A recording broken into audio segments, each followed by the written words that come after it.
Bueno, muy buenas tardes a todos. Bienvenidos a este espacio que hemos creado para intercambiar información en temas de recursos humanos, para enriquecernos y poder hacer más visible la labor del profesional de talento humano frente a las directivas, mostrando las mejores prácticas, las mejores técnicas, las mejores estrategias dictadas por expertos preparados de muchos años de primera mano. Mi nombre es Sebastián Trujillo, yo soy el cofundador de SciTech. Nosotros somos una plataforma de pruebas psicotécnicas que hace más de 10 años apoyamos el tema de la medición psicológica organizacional y nosotros todo el tiempo estamos inmersos en indicadores cuantitativos y en indicadores estadísticos y en fórmulas matemáticas y siempre quisimos abrir este espacio a lo cualitativo, ¿verdad? Que es donde se complementan las dos disciplinas, tanto la medición de lo cuantitativo como la información que nos trae los cualitativos. ¿Y qué webinar cualitativo que nos acompaña el día de hoy? Pues estoy muy emocionado en ese sentido porque creo que es el webinar más cualitativo que hemos tenido de todos. Entonces, pues dándole un saludo antes de presentar a nuestra invitada. Hola, Valen, ¿qué tal? Hola Sebastián, ¿cómo estás? Y muy buenas tardes a todos los asistentes. Bueno, les comento un poquitico de dónde sale este webinar para darle el espacio a nuestra invitada. Siempre hemos estado hablando dentro de la organización de la comunicación asertiva y lo que es la comunicación asertiva y lo que implica la comunicación asertiva. Y dentro de ese punto de vista, creo que desde la perspectiva artística, escénica, que es lo que nos va a aportar el día de hoy Valentina, encontramos algunos elementos y encontramos algunas estrategias que nos permiten, no solamente a nosotros como personas, sino también como líderes, poder transmitir ese autocontrol y poder transmitir ese manejo de comunicación, ese manejo de emociones frente al interlocutor. Entonces, ¿qué es lo que vamos a tocar el día de hoy? Entonces, para eso quise traer una expertísima en el tema del arte escénico, alguien que realmente la inteligencia corporal la tiene elevada al 200%. Entonces, Valentina Cosia Rovida es bailarina profesional y maestra de danza con una destacada trayectoria académica y artística. Es magíster en educación artística por la Universidad Nacional de Colombia, diplomada en arte terapia y educación por la Pontificia Universidad Javeriana y cuenta con una sólida formación en literatura y una maestra en historia por la Universidad de los Andes. Su experiencia en ballet, danza contemporánea, danza clásica española y tango la ha llevado a participar en concursos nacionales, integrar compañías de danza y ejercer como docente en diversas academias en Bogotá. Además de su trayectoria artística, Valentina es líder de La Voz Escuela, una entidad dedicada al desarrollo del potencial humano y la reconstrucción del tejido social a través de las artes. Como creadora del programa corporativo de esta escuela, ha diseñado iniciativas educativas que combinan la educación artística y el desarrollo humano, enfocándose en fortalecer habilidades clave como la comunicación asertiva, el trabajo en equipo, el liderazgo positivo, la inteligencia emocional y el bienestar integral del empleado. Uf, súper integral, de verdad, muchísimas gracias por acompañarnos el día de hoy, por aceptar este reto de compartirnos tu información y bueno, estamos en tus manos. Muchísimas gracias. Ay, muchísimas gracias Sebastián por esa presentación tan bonita y pues bueno, muchas gracias por el fragmento del discurso del rey que como les comentaba es una de mis películas favoritas, ¿no?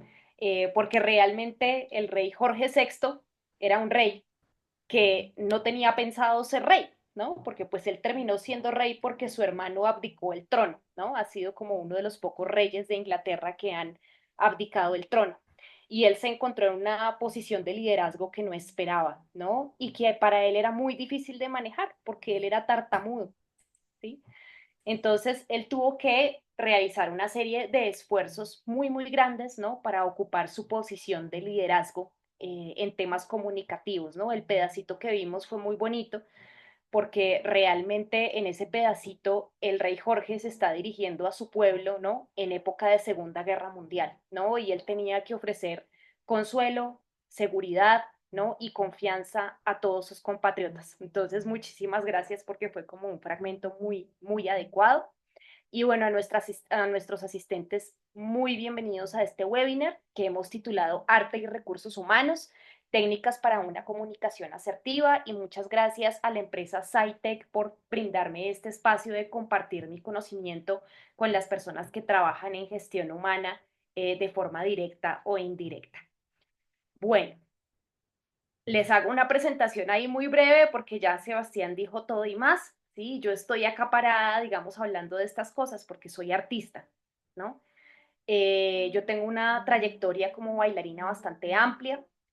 No tengo un título, ¿no? Como bailarina, pero tengo una formación empírica profesional, es decir, que me he dedicado muy seriamente a la danza por fuera del entorno académico. He estado en concursos, he estado en diversas compañías de Bogotá, he dictado clases de danza en varias de las academias de Bogotá. Y bueno, en 2018 yo me enfrenté, digamos, como a una crisis profesional, ¿no? Y dije, bueno, ¿cómo puedo ayudar desde lo que ya sé a las personas, ¿no? Porque finalmente el artista escénico tiene todos sus focos encima, ¿no? Pero uno dice, bueno, ¿qué estoy dando más allá, ¿no? Y pues de ahí nace el proyecto de La Voz Escuela. Actualmente nosotros tenemos tres líneas de negocio, uno para personas naturales o clientes finales, en los que compartimos, bueno, a través de talleres creados desde la metodología de la educación artística y el desarrollo humano, varias herramientas. También tenemos una línea de proyectos sociales, ¿no?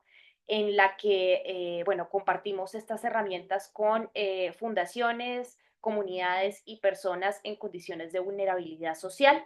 Y tenemos este programa corporativo que lleva activo desde el año 2021, ¿no? En el que compartimos las herramientas de la educación artística y el desarrollo humano para desarrollar todas las habilidades que las empresas necesitan, tales como liderazgo, comunicación asertiva, trabajo en equipo y bueno, pues bienestar general e integral del empleado. Bueno, ¿cuál es nuestra propuesta de valor? Yo digamos como que armo programas y procesos educativos fundamentándome en la teoría de la neuroplasticidad. Si muchos de ustedes o algunos de ustedes son psicólogos, seguramente sabrán de qué les estoy hablando, ¿no? La neuroplasticidad es la capacidad del cerebro de transformarse, ¿no? De cambiarse. ¿Mm? Y pues cuando uno generalmente le pregunta a las personas, ¿no? ¿Qué se acuerdan del colegio o qué se acuerdan de la universidad, que son los lugares a los que hemos ido a aprender? La gente siempre habla de que se acuerda del recreo, de que se acuerda de los amigos, de que se acuerda de la cafetería del colegio, de que se acuerda de los partidos, ¿sí? Pero nunca hablan de cómo, de que se acuerdan perfectamente cómo factorizar o de que se acuerdan cuando leyeron el Cantar del Miocide en el colegio. Nadie les va a responder eso, ¿sí? ¿Por qué? Porque la educación tradicional, que es, digamos, el filtro por el que hemos pasado todos, es una formación muy estricta, ¿no? Que está el profesor, los alumnos, un tablero y el profesor sabe y todos los demás calladitos, ¿sí? Y eso no le genera ninguna experiencia significativa o transformadora al estudiante, ¿sí? Y por eso es que el estudiante no aprende, ¿sí? Sale del colegio y automáticamente se le olvida todo lo que aprendió, ¿sí?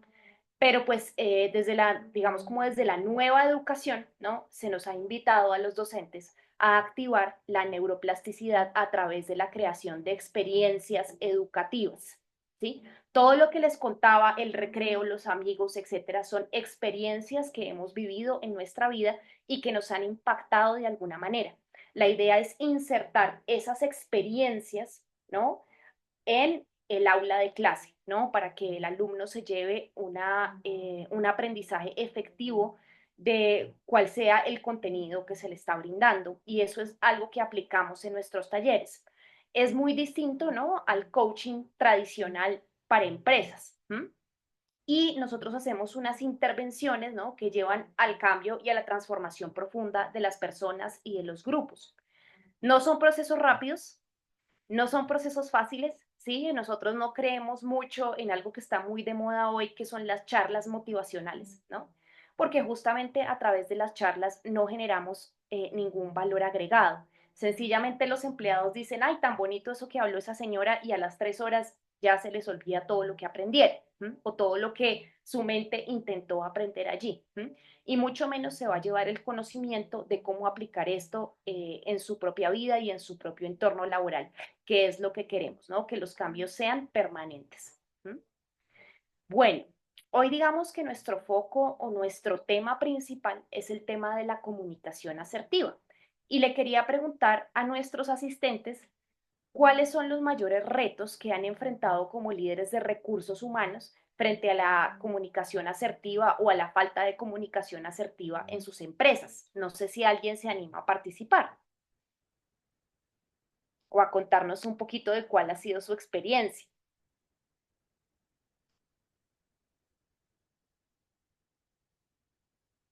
Andrea, adelante. Hola, ¿cómo estás? Bueno, qué rico estar en este espacio. Mira, yo creo que son muchos los retos que he encontrado a nivel corporativo. Hoy yo soy consultora en gestión empresarial y he podido compartir varios espacios con CEOs y direcciones de recursos humanos y encuentro un reto muy importante en la atención, en el enfoque. Creo que hoy la mente de los directivos está divagando por muchas cosas, por muchos procesos, la agilidad, el cambio, la transformación, por muchas cosas que no les permite enfocarse quizás en estrategia y en lo que es realmente importante. Y eso hace pues que claramente al generar un proceso de comunicación, pues de vuelta no haya como la claridad, como en lo que realmente se quiere. Entonces, digamos que yo he visto como un gran stopper esa parte de la falta de atención y falta de enfoque que repercute en un tema de comunicación. Sí, sí, claro. Además, la falta de instrucción, ¿no? O sea, realmente también los equipos de trabajo de estas personas están como así, ¿no? Y cada uno por su lado y cada uno por su cuenta haciendo las cosas y resolviendo los problemas como puede, ¿no? Porque justamente, digamos, hay una falta de claridad a la hora de transmitir una estrategia. Muy bien. ¿Alguien más?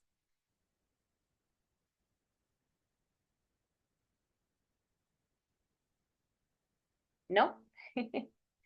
Bueno, listo. Muchas gracias, Andrea, por tu aporte. Vamos a continuar entonces. Bueno, digamos que en mi experiencia, ¿no?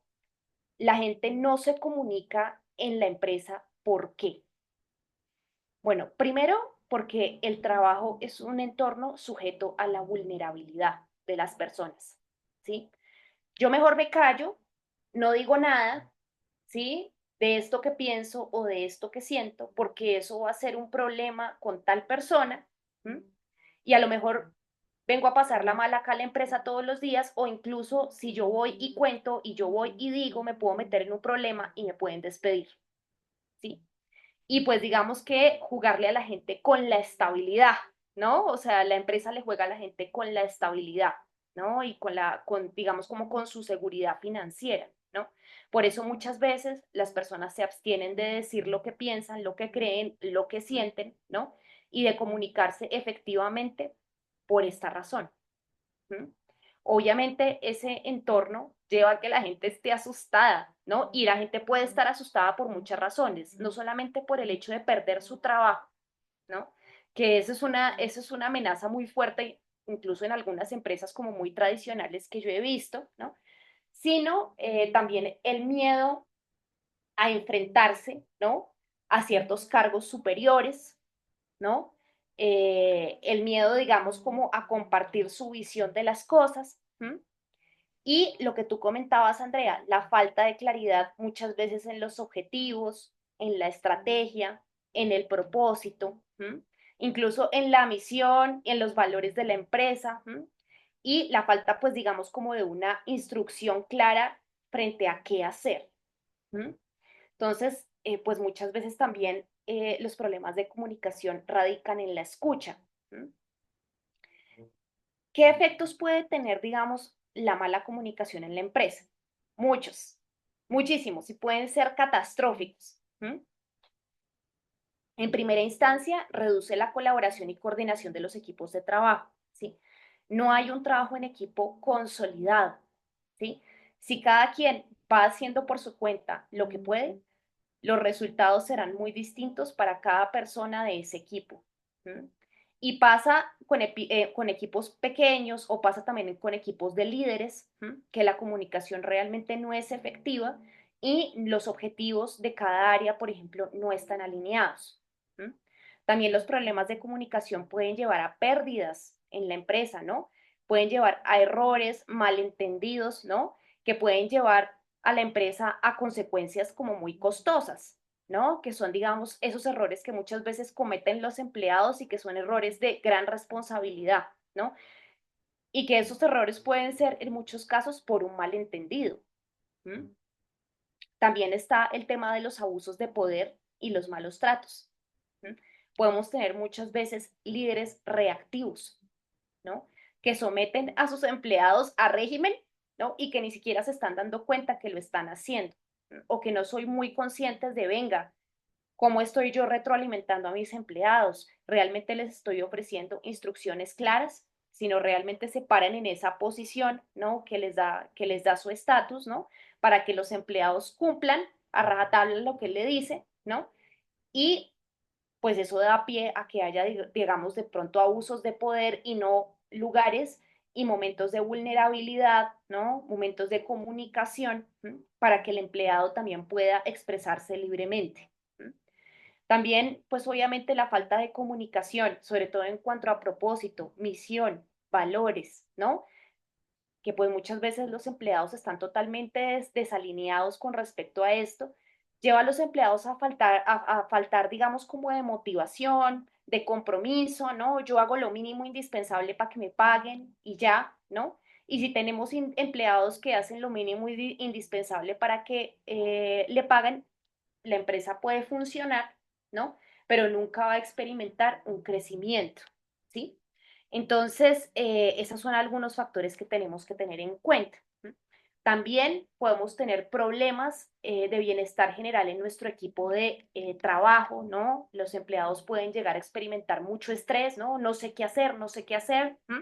O una gestión ineficiente de los proyectos, ¿sí? Si las áreas no están alineadas, no se están comunicando de la manera correcta, pues a lo mejor de pronto muchos proyectos toman un ritmo diferente al que estábamos esperando o muchos proyectos incluso pueden llegar a caerse.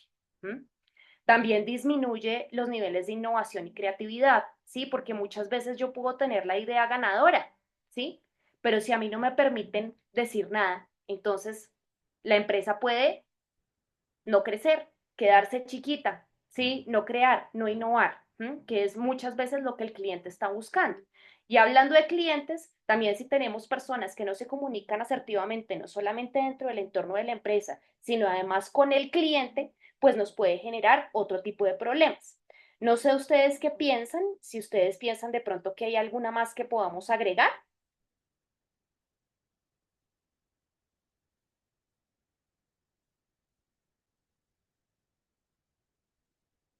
¿no? ¿O cómo les suena todo esto? ¿Todo va bien? Bueno, Creo que perfecto. el tema de la marca empleadora también, ¿no? Es Ujú. decir, si la empresa tiene una reputación que su comunicación interna pues es pesada, pues las personas no van a querer trabajar allí. Exacto, ¿sí? Correcto. O sea, lleva como digamos a un mal ambiente laboral, ¿cierto? En general, en términos generales. Listo, perfecto. Vamos a continuar. ¿Cómo el arte, digamos, como que nos puede apoyar o aportar a todo esto? ¿Sí? Bueno, primero que todo, el arte es un lenguaje universal. ¿Sí? Puede que yo hable en español y tú hables en chino, pero a través de una pieza de arte nos podemos entender, ¿sí? El arte conecta a través de las emociones, de ideas, de experiencias que son comunes, compartidas a toda la humanidad, ¿sí? Entonces, por eso, digamos, utilizar las herramientas artísticas puede ser muy valioso a la hora de resolver, digamos, problemas o conflictos alrededor de la comunicación. Después tenemos el tema de la empatía, ¿sí? Yo siempre pongo este ejemplo. Gabriel García Márquez nunca pudo haber escrito Cien años de soledad si no se hubiera puesto en los zapatos de Aureliano Buendía o de un personaje como Aureliano Buendía. ¿Mm? Si no hubiera sido capaz de meterse en su cabeza, ¿no? A lo mejor nunca hubiera podido escribir una obra así. ¿Mm? Entonces, el arte notablemente, ¿no? Nos desafía a salir, digamos, como de nuestra forma de ver las cosas, ¿m? Y experimentar, digamos, el punto de vista de los demás, que es algo clave y es algo esencial en la comunicación. Si yo no te entiendo, si no te comprendo, pues va a haber una barrera entre nosotros y no nos vamos a poder comunicar. ¿M? También el arte nos ayuda, digamos, a conocernos un montón, ¿no? A reflexionar sobre nosotros mismos, a establecer, digamos, como esos diálogos íntimos con nosotros mismos, ¿m? Y a desarrollar esa inteligencia emocional, es decir, a reconocer qué es lo que estoy sintiendo, ¿m? Cómo lo estoy sintiendo, dónde lo estoy sintiendo y por qué lo estoy sintiendo. ¿M? Que eso es algo clave para evitar, digamos, reactividad, por ejemplo, ¿no? O sea, las personas que no son muy inteligentes emocionalmente hablando tienden a reaccionar, ¿sí? Me puse bravo, ¡ah! Grito, ¿sí? Y se ven afectados todos los demás. ¿M? Entonces, el arte, digamos, como que ayuda a que las personas puedan reconocer y desarrollar estas habilidades, ¿sí? Y además de eso, el arte es un espacio seguro, ¿sí? Aquí no estoy yo empleado chiquito en la oficina de mi jefe, sino somos dos personas compartiendo una experiencia artística, ¿no? Que pone nuestros conflictos en un lugar neutro. ¿M? Y eso nos puede ayudar a resolverlos, ¿no? Como saliéndonos un poco de la experiencia del conflicto mismo o del problema mismo. ¿M? Bueno, antes que nada, ¿sí? Es muy importante, como venía diciéndoles, el tema de la inteligencia emocional, ¿sí? Antes de comunicar cualquier cosa, yo tengo que hacer conciencia de qué es lo que estoy sintiendo, cómo lo estoy sintiendo, por qué lo estoy sintiendo, ¿sí? Generalmente, aunque se trate de temas profesionales, todo genera una respuesta emocional. ¿M? Y si no tengo inteligencia emocional, no sé reconocer lo que estoy sintiendo o lo que una situación determinada me está provocando y no sé tampoco cómo manejarla o cómo darle manejo de una manera adecuada. ¿M? Tener inteligencia emocional ayuda muchísimo al funcionamiento de la empresa, ¿no? Porque ayuda a gestionar mucho mejor el estrés, porque las personas se comunican de una manera mucho más efectiva, porque las personas aprenden a colaborar, ¿no? Y además de eso desarrolla pues una alta empatía, ¿no? Con empleados, ¿no? Con compañeros de trabajo y además de eso con clientes, ¿no? Las personas de servicio al cliente tienen que tener muy desarrollada su inteligencia emocional, ¿no?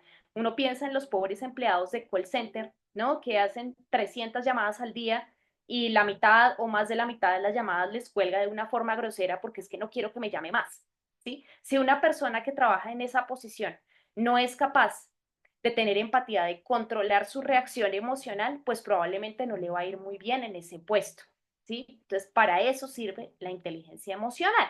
¿M? Yo aquí, digamos, como que quiero ofrecerles unas herramientas, ¿no? Para poder desarrollar esta habilidad. ¿Yo qué hago con las empresas o con los clientes que me llaman? ¿Sí? Para temas de inteligencia emocional, yo siempre les manejo una cartografía corporal. ¿M? Ellos cogen una silueta, ¿sí? Y sobre esa silueta trabajan. Yo para esto generalmente utilizo un ejercicio meditativo. Yo los pongo a meditar. ¿M? Y a través de la meditación los llevo a sus recuerdos, ¿no? Haciendo énfasis en cada emoción. Un recuerdo de un momento de mi vida en el que me haya dado mucha rabia, ¿no? Entonces, recuerden exactamente qué pasó ese día, con quién estaban furiosos, de qué forma se dio la situación, cómo era esa emoción de la rabia y dónde está. ¿Mm? Entonces la gente generalmente cuando uno habla de la rabia, generalmente se van a colores como el rojo, ¿no? Y lo ponen muy en el estómago o acá en la boca del estómago. ¿Mm? Entonces, recuerdan la rabia, ponen su rojito en su estómago o en su boca del estómago, ¿sí? Y se continúa con la siguiente emoción. La tristeza, un momento muy triste. ¿Dónde está la tristeza? Generalmente la tristeza puede tener un color como azul, más o menos, ¿no? Si ustedes se vieron esa película intensamente, la verdad los colores de los personajes estuvieron muy bien pensados, ¿sí? La alegría, etcétera, ¿sí? O sea, como que yo me voy generalmente por las emociones primarias y las personas ubican en esas partes de su cuerpo, ¿no? ¿Dónde está esa emoción? ¿Mm? ¿En qué lugar se ubica? ¿Cómo la sienten? ¿No? ¿En qué lugar del cuerpo se ubica y de qué color es? ¿Mm? Así la tenemos identificada. Yo hago mucho énfasis en el cuerpo porque generalmente sabemos lo que sentimos por una sensación corporal, ¿sí? Por ejemplo, cuando uno siente mucho miedo, ¿sí? Muchas veces el miedo se manifiesta acá, en esta parte, ¿no? De la garganta, ¿sí? Y uno siente como un nudo, ¿no? Entonces, claro, uno ahí ya sabe, uy, estoy asustada, ¿sí? O la rabia, ¿sí? La rabia que es una emoción tan destructiva. Uno la siente muchísimo en la cabeza, ¿no? Como si la cabeza se le fuera a explotar o en el estómago. ¿Mm? Entonces uno dice, uy, yo estoy furioso. ¿Mm? O la ansiedad se manifiesta mucho acá en el pecho, ¿sí? Las personas que padecen de un desorden de ansiedad generalmente están con temas de respiración, ¿no? Y cuando uno siente ansiedad, la siente aquí. ¿Mm? Entonces, al reconocer corporalmente la sensación, las personas ya dicen, ah, ve, mire, yo estoy sintiendo esto, estoy sintiendo aquello, ¿sí? Y para eso sirve este ejercicio. Y cuando yo se los pongo, yo normalmente les pido que lo conserven, ¿no? Ahorita vamos a ver por qué. Porque es algo que nos va a servir para todo lo demás. ¿Mm? Yo también utilizo una herramienta para el tema de inteligencia emocional y para saberlo comunicar con un instrumento que es muy bonito, que es la rueda de la medicina. La rueda de la medicina es una herramienta que proviene de la cultura lakota norteamericana, es una cultura indígena.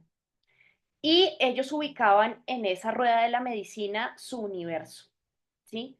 Esa rueda de la medicina contiene todas las direcciones, el norte, el sur, el este, el oeste, pero además contiene las 4 estaciones, ¿no? El otoño, el verano, el invierno, la primavera, pero además contiene todos los elementos, el agua, la tierra, el aire, el fuego. ¿M? Y ellos utilizaban esa rueda de 1000 maneras, pero a mí me parece muy bonito porque utiliza justamente la simbología de las 4 estaciones, primavera, verano, invierno y otoño. Y generalmente esas estaciones pueden servir como metáforas de nuestros etapas, de nuestros estados emocionales, ¿no? Y de las etapas de la vida por las que estamos atravesando, ¿sí? Cuando yo estoy en invierno, generalmente estoy pasando, estoy pasándola mal, ¿sí? Estoy encerrada en mí misma, ¿sí? Como con muchas ganas de descansar, digamos como haciendo ciertos duelos, ¿no? De algo que ha terminado y como en una etapa de no saber qué sigue, no saber qué voy a hacer. ¿M? Entonces, digamos, una estrategia muy bonita es como es que nos da la rueda de la medicina, es reconocer dónde estamos por este tipo de cosas, ¿no? Pero además poderlo comunicar. Si yo estoy en un invierno muy profundo, yo necesito el apoyo de mis compañeros, ¿no? Como miren, es que estoy pasándole muy mal, me acabo de divorciar, por ejemplo. ¿M? O mi mamá acaba de morir, ¿sí? O estoy teniendo tal problema económico, financiero, ¿sí? Necesito que me colaboren, ¿sí? Necesito que me puedan ayudar en esto o que me tengan paciencia especialmente con estas cosas, porque yo personalmente no la estoy pasando bien, ¿no? Y fíjense que todo lo personal es laboral. ¿M? Les cuento también un poquito de las otras estaciones. Tenemos la primavera, ¿sí? La primavera es la estación del renacimiento, en el que la naturaleza vuelve y florece nuevamente, ¿no? Todo empieza de nuevo. Entonces, en ese momento estoy alegre, activo, ¿no? Pensando en nuevos proyectos, sembrando las semillas, ¿m? Para que ese árbol crezca súper frondoso. ¿M? Y el verano se refiere a una etapa de plenitud, ¿no? Si uno piensa en el verano, uno piensa en la gente en la playa de vacaciones, ¿sí? Nosotros acá, pues en Colombia no tenemos el tema de las estaciones tan claro en nuestra vida cotidiana, pero en los países con estaciones todo el mundo espera el verano, ¿no? Porque hace mejor clima, porque podemos hacer más cosas, porque nos vemos con la gente que queremos, ¿no? Entonces el verano es un estado de plenitud, ¿sí? Absoluto, ¿no? Todos mis proyectos se me dieron, mi matrimonio está súper, mis hijos están muy bien, ¿sí? Económicamente estoy viendo resultados. ¿Mm? La persona que está en verano, además, es una persona que está dispuesta a ayudar a los demás. ¿Mm? Y una persona que está en verano, generalmente uno no puede ir a chantarla, ¿no? A decirle, ay, no, pero qué pendejada su problema o su estado de ahora. ¿Eso por qué? Sí, o sea, como bajarle los humos a la persona, pues eso no es muy adecuado para que ella conserve su plenitud emocional. ¿M? Y tenemos el otoño, que pues en otoño se caen las hojas de los árboles, ¿no? Es cuando la persona está pasando por una etapa de cierre, ¿no? No es que se me haya muerto mi mamá y estoy pasando el duelo, sino se me está muriendo mi mamá, ¿no? Y estoy pasando por una etapa emocional muy fuerte. ¿M? Y es cuando las personas generalmente más necesitan apoyo, ¿m? Emocional y de otro tipo, ¿no? Y comunicar esto a través de la simbología de las cuatro estaciones para las personas que aún están desarrollando su inteligencia emocional es muy efectivo. ¿M? Bueno, una vez que sabemos qué es lo que estamos sintiendo, ¿no? Y sabemos cómo manejarlo, ¿no? ¿Cómo lo comunicamos? Ahí es donde hablamos de la comunicación asertiva. La comunicación asertiva se puede dividir en estas tres áreas: comunicación verbal, comunicación paraverbal y comunicación no verbal. Ahorita vamos a ver en específico cada una. La comunicación verbal, ¿qué es? La comunicación verbal es una interacción humana, ¿no? Que utiliza el lenguaje hablado o el lenguaje escrito para transmitir un mensaje. Y se hace a través del uso de palabras, ¿sí? ¿Qué es esto que estamos haciendo acá? ¿Sí? Claro, en este tema de la comunicación verbal, el medio puede cambiar. Puedo escribir un correo, puedo estar presencial con una persona, puedo estar así como estamos ahora en un webinar, pero todo eso es comunicación verbal, ¿sí? Y generalmente con las personas que, digamos, tienen problemas en comunicación, yo les recomiendo este ejercicio que se llama el cuadro abstracto. ¿M? Un cuadro abstracto es un cuadro que no tiene formas definidas, o sea, en el cuadro abstracto no hay ni casas, ni árboles, ni nada de eso, ni montañas, ni nubes, ¿sí? El cuadro abstracto se parece mucho a una forma así, ¿sí? Eh, y bueno, es muy similar, por ejemplo, a lo que pintaba Kandinsky, a lo que pintaba Joan Miró, ¿sí? Pero no les vamos a pedir que pinten un Miró, ese no es el objetivo.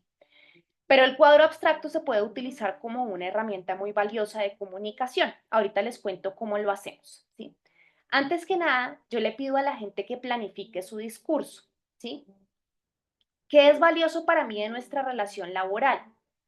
¿Sí? Entonces que la gente conteste, de mi relación laboral con fulano es muy valiosa la colaboración. Tenemos una buena colaboración, formamos un buen equipo.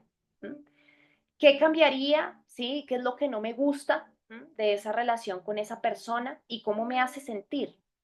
No, es que fulano es una persona que alza mucho la voz cuando habla, ¿sí? Y eso no me gusta, eso me hace sentir temor, me hace sentir incómodo. ¿M? ¿Cómo me gustaría que fueran las cosas? Pues me gustaría que él manejara un poco más sus emociones y no levantara la voz cuando algo no le gusta. ¿Y qué propuesta tengo para que eso cambie? Por poner cualquier ejemplo, pedirle a fulano que cuente hasta 10 antes de levantar la voz, ¿sí? Eso mismo puede servir para un feedback, ¿sí? Que un superior le da a uno de sus empleados. ¿Qué fue lo que me gustó de tu trabajo? Me gustó X, me gustó Y, ¿sí? Llevaste el proceso muy bien, estabas siguiendo la estrategia. ¿Qué cambiaría de eso? ¿Mm?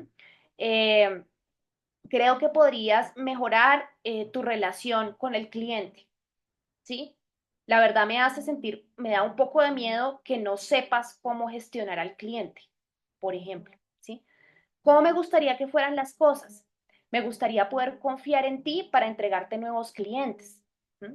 ¿Qué estrategias podemos plantear para que eso cambie? No, pues de pronto podríamos hacer un seminario de comunicación en ventas para ti, para que tú manejes esto de una manera puntual. Eso también puede servir perfectamente para hacer un feedback, ¿no? Y la persona que me responde, si sabe bien de comunicación asertiva, me va a responder a mí exactamente de la misma manera. Entonces yo les pido en primera instancia que hagan esto, ¿no? Que hagan como esa planificación del discurso con la persona con la que van a hablar, ¿no? O a la que se van a comunicar. Generalmente cuando es un equipo de trabajo, cada quien hace varias planificaciones del discurso para varias personas, pero bueno, eso ya es, digamos, como metodología del taller. Después yo les hago un taller del color. El morado, ¿qué significa? Que es algo, digamos, que se utiliza mucho en publicidad. El morado, el rojo, el verde, ¿no? ¿Qué significa cada uno de esos colores emocionalmente hablando, ¿no? Hemos hablado un poquito, el rojo puede ser la ira, ¿m? Pero el rojo también puede transmitir mucha determinación, mucha fuerza. ¿M? El azul, bueno, emocionalmente se puede estar asociando con la tristeza, ¿no? Pero también el azul puede ser inspiración, puede ser tranquilidad, puede ser paz. O sea, les hago como toda esa estratificación de los colores y sus significados. ¿Y qué sucede al final? Que ellos pintan su cuadro abstracto. Yo les pido que con un compás o un lápiz ellos dividan el cuadro en varias áreas. Generalmente circular, porque circular después les queda más bonito. Que dividan el cuadro en esas 4 áreas, ¿no? Que representan esas 4 preguntas. Y que ellos pinten en cada área, ¿no? Que es valioso para mí en nuestra relación laboral, que escojan un color y pinten allí puntitos, rayitas, pinticas, lo que quieran, ¿no? Una forma indeterminada, ¿no? Eso es el cuadro abstracto. Lo mismo con el área para de qué cambiaría o qué no me gusta, ¿sí? Lo mismo para cómo me gustaría que fueran las cosas, ¿no? Y la propuesta para que esto cambie. ¿Y qué es lo que ellos hacen al final? Hacen lo que ellos mismos han llamado, ¿no? De una forma muy jocosa, mis clientes, un cara a cara, que es como lo que se hace con el reality. Entonces, pasan al estrado, fulano y menganito van a hablar, y se van a comunicar aquello que está en el cuadro. Y aunque de pronto ellos todavía no tienen manejo de la comunicación gestual o paraverbal, que es lo que vamos a hablar ahorita, yo siempre les digo, cuidado, no vayan a gritar, no vayan a levantar la voz, no vayan a hacer mala cara, ni cuando están diciendo el mensaje, ni cuando lo están recibiendo, ¿no? Como que apropien esa conciencia. Después tenemos el tema de la comunicación paraverbal. Y aquí la gente se ríe mucho porque eso es como lo de las parejas, ¿no? Que se dicen, no, ay, no, es que no es lo que me dices, sino cómo me lo dices. ¿Sí?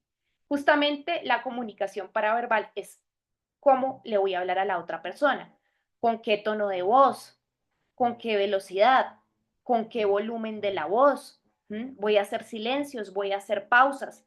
Todo eso de cómo lo leemos quiere decir algo, ¿no?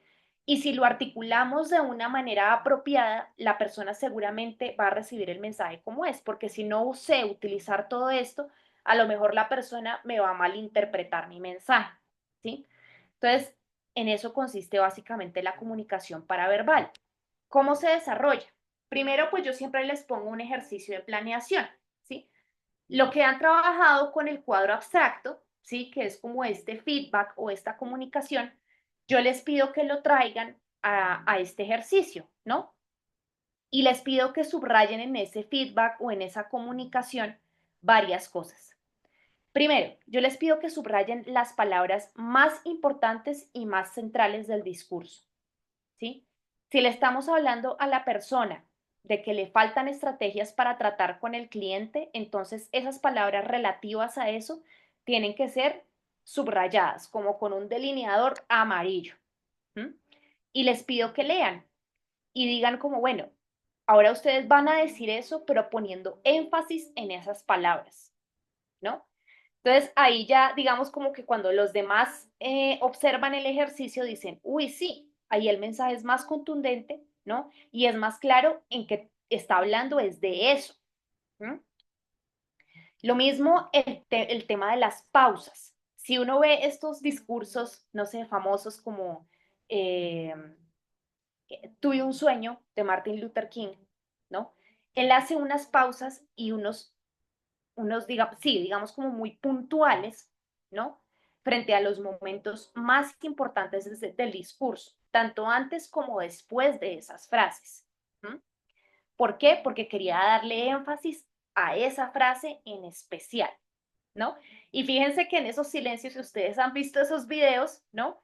Todo el mundo se levanta a aplaudir, ¿no? O como el tema, un poquito del discurso del rey, claro que ese discurso era radial, ¿no? Pero digamos que todas esas pausas, sobre todo cuando estamos hablando en público, ¿no? Son muy claves, ¿no? También es muy importante subrayar las partes del discurso en las que vamos a aumentar o bajar la velocidad, ¿sí? Cuando aumentamos la velocidad, generalmente el mensaje no es tan importante, ¿sí? O esa parte no es tan importante, pero bajamos la velocidad del discurso cuando les voy a dar un mensaje clave de la conferencia. ¿Sí ven la diferencia? ¿Mm? Como que bajar la velocidad del discurso nos permite dar énfasis en ciertas cosas que son importantes, ¿no? El tema de subir o bajar la voz, principalmente para que el interlocutor no se aburra, ¿sí? Pero el principio es el mismo. ¿Mm? Si ven que cuando uno se pone bravo, automáticamente levanta la voz, ¿sí? Pero esa no es la idea, no es mostrar rabia, esa no es la idea. Pero el ejemplo va a que los momentos en los que la persona alza mucho más la voz es porque está diciendo algo realmente muy importante, ¿no? Entonces, son, digamos, como herramientas que teniendo el texto y subrayando de distintos colores, se va practicando la lectura de eso que se quiere decir. ¿Mm? Y para las demás personas va siendo mucho, mucho más claro, ¿no? La verdadera intención del discurso. Si mi intención es motivar a mi empleado, ¿sí? Voy a armar ese discurso de manera que yo lo motive, ¿no? Y no de que lo achante, sino que realmente mi empleado salga de la oficina súper contento y súper feliz y muy motivado para irse a trabajar. ¿Mm? Entonces, realmente no es solamente el mensaje, sino cómo se lo voy a decir y qué efecto va a tener en él o en ella. ¿Mm? Digamos que también es muy interesante el tema de los juegos de roles, ¿no? Ahora yo voy a ser tú y tú vas a ser yo, ¿sí? Y tú me vas a mostrar a mí cómo me hablas y yo te voy a mostrar a ti cómo te hablo. ¿Sí?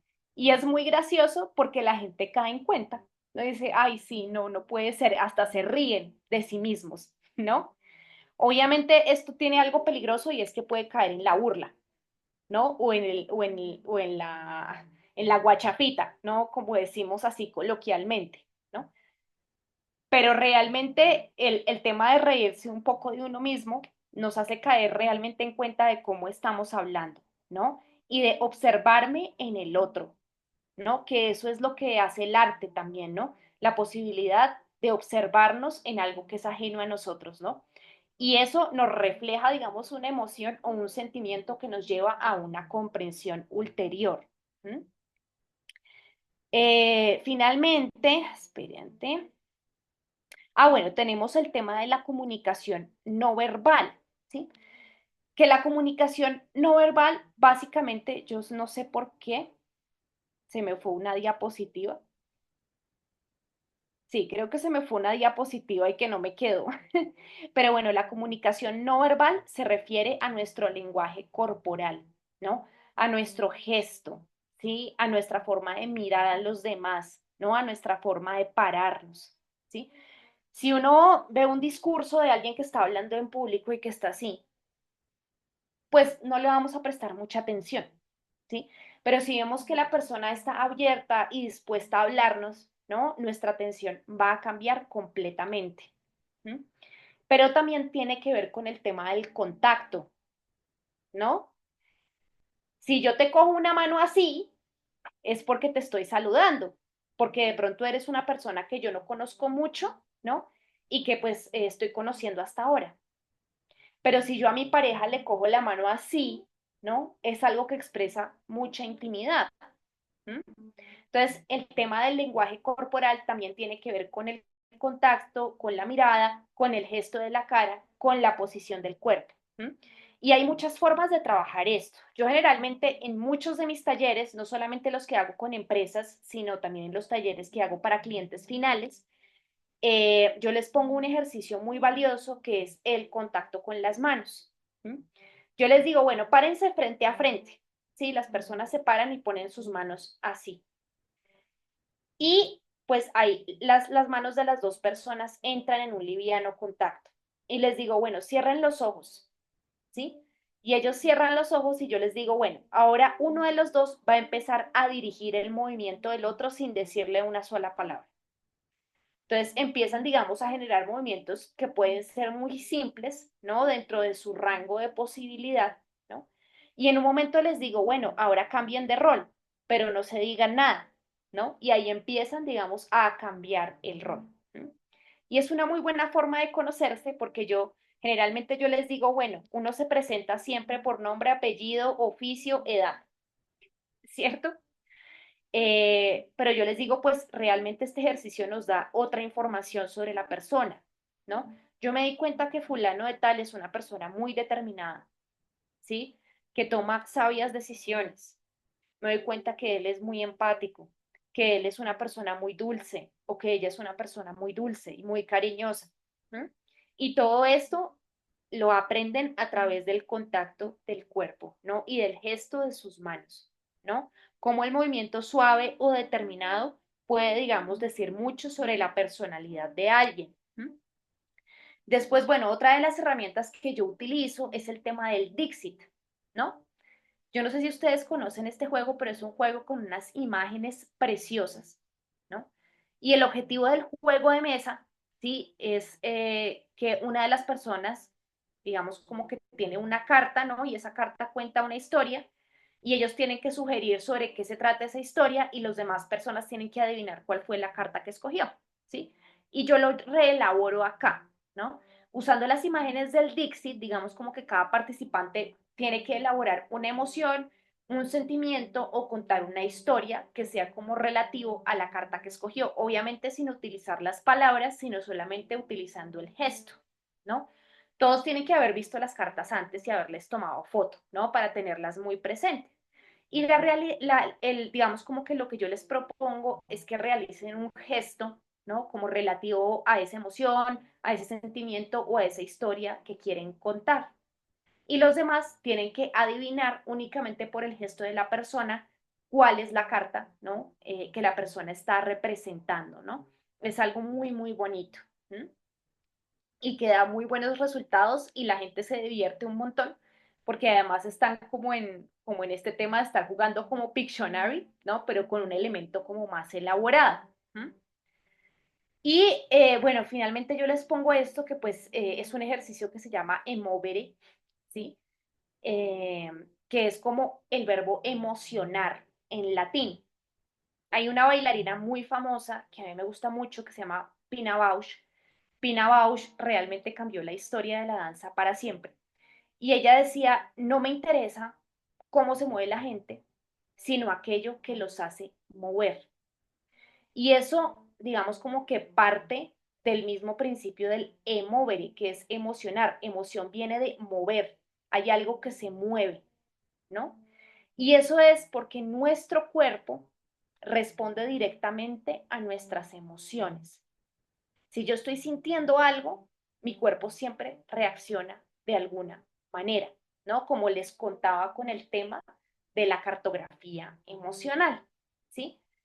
Entonces, yo con este ejercicio siempre les pido que vuelvan a la cartografía. ¿M? Y que activen esos recuerdos, ¿no? Ese recuerdo súper alegre, ¿sí? O ese recuerdo que me trae un mal sabor, ¿no? Esa ira, por ejemplo, que yo sentí, ¿no? Entonces, les pido también que vuelvan al feedback, a ese que hicimos con el cuadro abstracto, ¿sí? A este. ¿M? Y que nuevamente lo pronuncien pronuncien ese discurso, pero activando esos dos recuerdos y esa sensación corporal y ese color. Entonces vamos a decir el mensaje desde la ira, ¿sí? Realmente ellos necesitan hacer como esa conciencia, bueno, desde la ira, ¿sí? Y la comunicación es diametralmente diferente a cuando lo hacen desde la alegría, ¿sí? Tanto para cuando dicen el mensaje como para cuando lo escuchan, ¿sí? Entonces, activan la alegría y su mensaje, ¿no? A pesar de estar dando, digamos, como una retroalimentación que incluso puede ser muy pesada para quien está escuchando, ¿sí? Se aliviana un montón el tono, ¿no? El cuerpo adopta otra forma completamente diferente y la persona que está escuchando se lleva otro mensaje, ¿sí? Lo mismo que si la persona que escucha está ahí con la ira ahí moviéndose, ¿no? Entonces no recibe el mensaje como es, se siente herido, se siente lastimado, ¿no? Pero cuando lo hace desde la alegría o desde otra emoción más tranquila, puede comprender mucho mejor al otro. ¿Mm? Después, digamos, para el tema, bueno, una gran pregunta es, bueno, esto es para la comunicación, es unos a uno, ¿no? Pero, ¿cómo funciona esto en reuniones, en espacios grupales, en juntas? ¿Mm? Donde la escucha tiene que estar permanentemente activa y donde uno normalmente ve a la gente así, ¿sí? No sé si les ha pasado, pero realmente todo el mundo ahora se la pasa metido en el celular y nadie escucha. Y me pasa también un montón en mis talleres, ¿no? Es como usted la del teléfono, ¿sí? Que eso es como algo muy común. Entonces yo siento que en reuniones las personas necesitan activar muchísimo su escucha. ¿Mm? Yo les pongo para esto un juego de roles que se llama el ignorado. ¿Y en qué consiste ese juego? Yo le digo a la persona, miren, ustedes tienen que hacer todo el esfuerzo posible por ignorar a la otra persona mientras la otra persona les está contando lo más bonito que le ha pasado en la vida. Entonces empieza la persona, no, el día que nació mi hijo, estábamos en tal parte, el hospital, no sé qué, y yo lo recibí en los brazos y pensé no sé qué, y el otro así, ¿sí? Y eso activa realmente un sentimiento o una emoción muy concreta, ¿no? Y la persona ya sabe lo que se siente sentirse ignorada. ¿M? Y lo hacen también viceversa, ¿no? Y ahí digamos como que ellos retroalimentan, bueno, claro, de pronto podría escuchar un poco más, porque uno a veces está en piloto automático haciendo sus cosas y escucha algo por allá, ¿no? Como cuando uno está oyendo la radio, ¿sí? Pero realmente no presta atención. ¿Sí? Y eso es clave en temas de reuniones, en temas de comunicación, ¿no? Sostenerlos activos. ¿M? Y también yo les pongo este ejercicio, ¿no? Que es el juego de rol del explorador y el guerrero.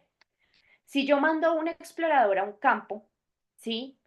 El explorador, ¿qué va a ver? Me va a traer un reporte y va a decir, no, pues allá yo en esa finca vi una casita, vi un cultivo de papa, vi un árbol, por allá atrás está pasando un río, ¿sí?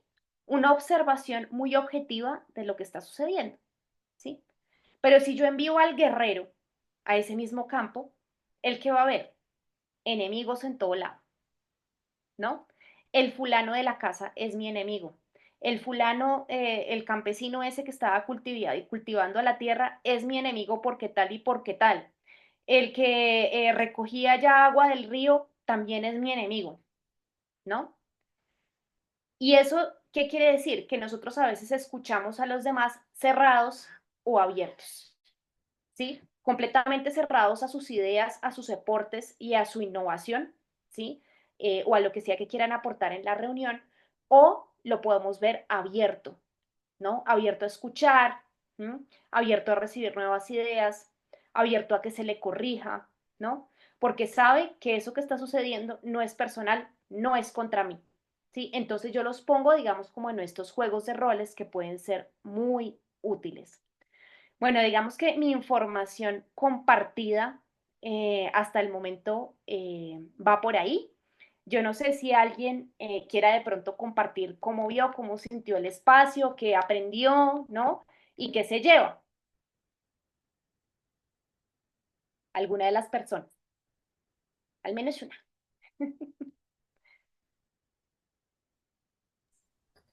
Bueno, Valen, yo creo que mientras la gente se va animando, si nos puedes de pronto compartir alguna experiencia o alguna anécdota con alguna empresa que hayas vivido, que haya sido muy significativo para ti, que a través de estas estrategias, que a través de estos ejercicios hayas podido conectar a las personas.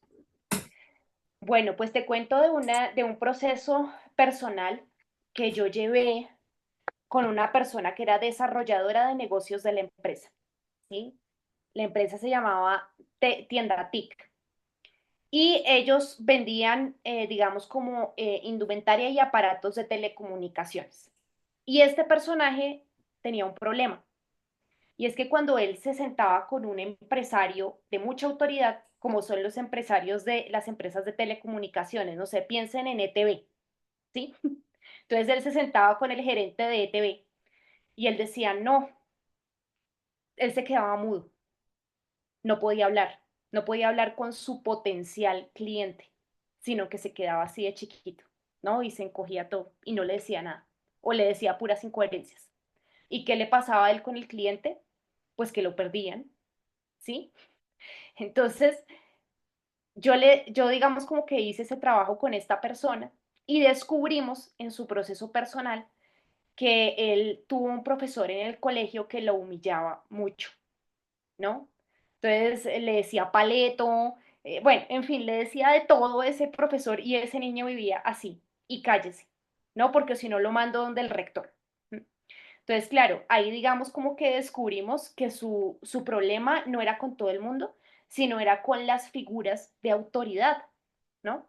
Entonces trabajamos con una serie de ejercicios de psicodrama, ¿no? Como representando esa figura de autoridad, ¿no?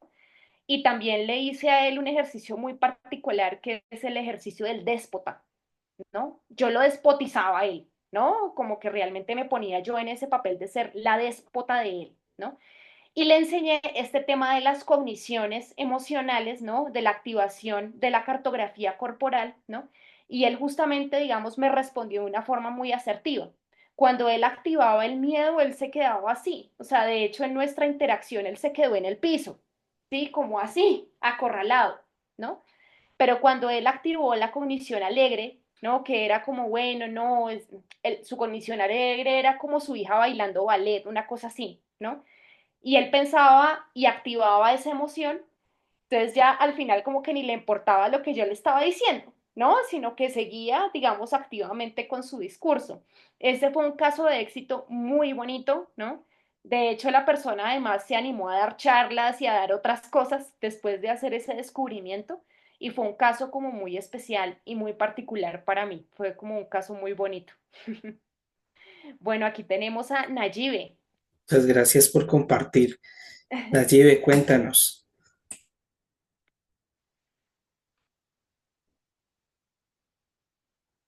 No te estamos escuchando, tienes el micrófono silenciado.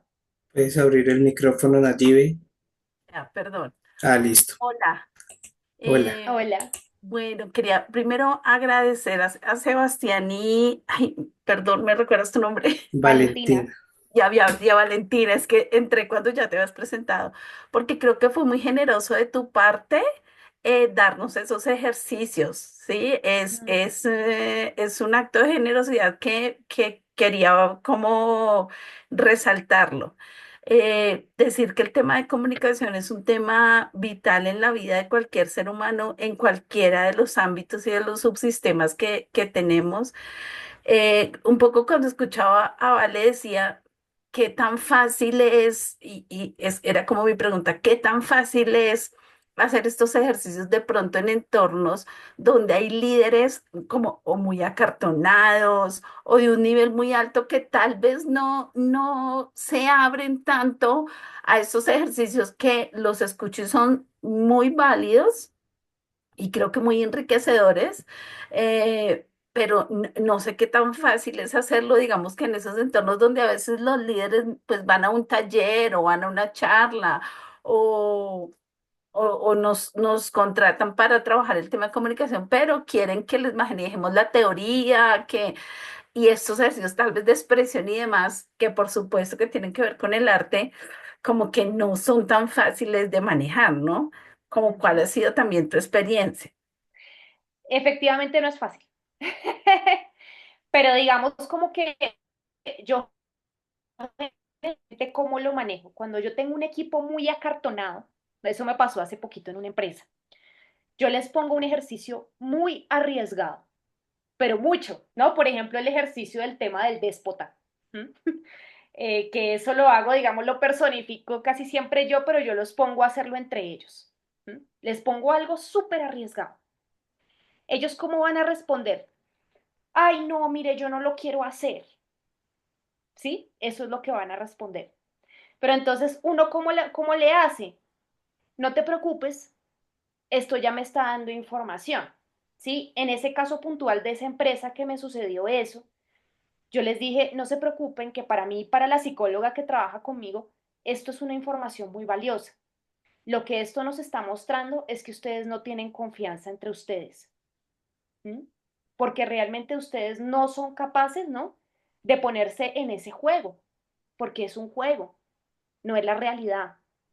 ¿M? Y claro, ellos ya se van pensando a la casa, ¿no? Y generalmente después de ese punto de inflexión, las personas cambian su perspectiva y vuelven con otra actitud o vuelven con un aprendizaje muy profundo. De hecho, el gerente de esa empresa me decía a mí, no, mire, o sea, esto ha sido muy transformador, finalmente pude hablar con mi socio, finalmente nos pudimos dar cuenta de que esto es lo que está pasando y me parece muy triste porque llevamos tantos años trabajando juntos y no podemos. ¿Mm? Entonces, es realmente todo esto del arte es complejo de manejar porque le llega a la persona al punto, acá, ¿no? Por eso les hablaba del tema de la experiencia. Si, si los empleados que ustedes tienen a su cargo o las personas que ustedes tienen en estos talleres llegan a ese punto de inflexión, es muy positivo, porque ahí sí o sí hay un cambio de actitud frente al tema, ¿no? Eh, De acuerdo. digamos que Gracias. lo que tú decías de los líderes es muy valioso porque generalmente los acartonados son los líderes, ¿sí? Si uno le lleva esto al empleado raso, uy, sí, venga, yo quiero ser el malo, ¿sí? Pero digamos personas que tienen una cara, o sea, que son la cara de la empresa o que tienen una responsabilidad muy grande, es muy difícil bajarlos de su posición, ¿no? Pero se puede lograr. ¿Alguna otra pregunta por ahí?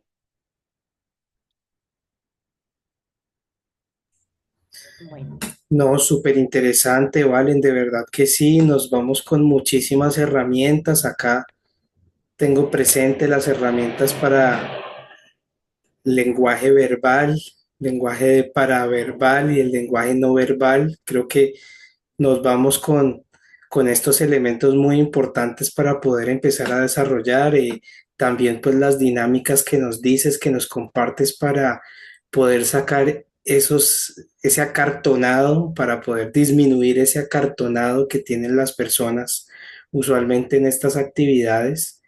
Entonces, pues nada, muchísimas gracias de verdad por compartirnos esta experiencia, esta información pues tan valiosa y tan puntual, ¿no? Porque si tú ves son herramientas muy puntuales, el déspota, el guerrero y el explorador, o sea, son situaciones de roles muy puntuales que obligan a la persona precisamente a personificar, a sentir, a movilizarse, a vivir ese rol en carne propia.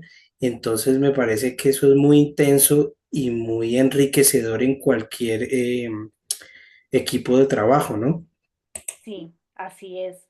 Y no, pues muchísimas gracias a ti, Sebastián, por haberme invitado a este espacio. La verdad, disfruté muchísimo preparando el webinar. Fue muy divertido para mí, como hacer con memoria de todas las cosas que he hecho. Y pues obviamente a mí me encanta hablar de esto porque es un tema que me gusta mucho. Entonces, pues bueno, muchas gracias a todos los que vinieron, muchas gracias por escucharme y pues muchas gracias a ti, Sebastián, por abrir el espacio. De verdad quedo muy agradecida. Vale, vale, claro que sí. Y bueno, para finalizar ya el espacio, no sé si alguien tiene algún comentario final. Aquí tenemos pues los datos de Valen para que los que quieran ampliar un poquito más estas intervenciones que son prácticamente comportamentales mediante el psicodrama, pues se puedan formar, se puedan enriquecer y eso es, añadir a sus intervenciones. Bueno, Entonces, ahí bueno, creo muchas que las gracias. personas Yo han tengo hecho una comentarios. pregunta. Sí, Qué pena interrumpo, yo tengo una preguntita. ¿Las diapositivas tuyas las vas a compartir por la base de sí, datos por de las supuesto. personas que escribieron?